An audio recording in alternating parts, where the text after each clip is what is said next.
So yun mga kalikot, pag may sira tayong master pump, ay magagamit pa natin yan. So, tanggalin natin ito, yung sa may repair kit. Yung spring, kailangan natin itong spring. So kung meron kayong spring na ganito, kaya di nyo na kailangan ng ganito, yung sirang master pump or brake master. Okay, so tatanggalin natin itong spring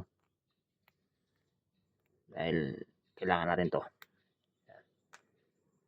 Lagyan natin sa ating caliper, lalo na pag wala na yung metal dito, yung naghihiwalay sa dalawang brake pad.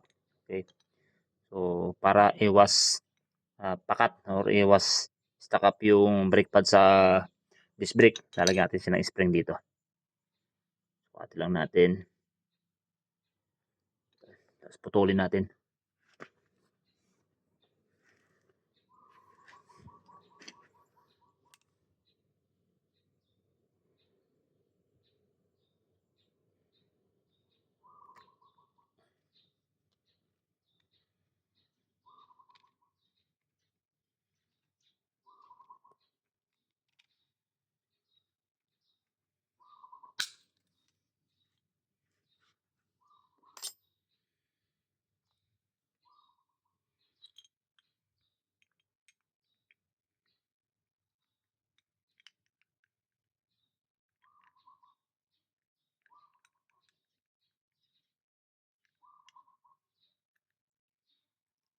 Lalagay natin dito sa pagitan ng brake pad.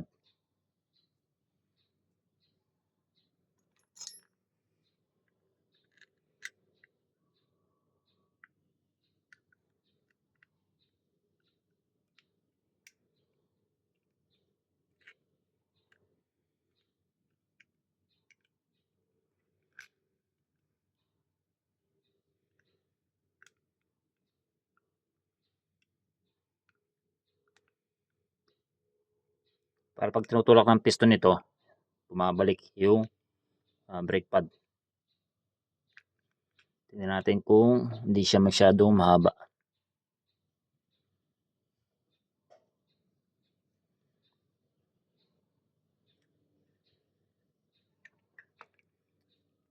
Putulan natin ng konti, masyado siyang mahaba.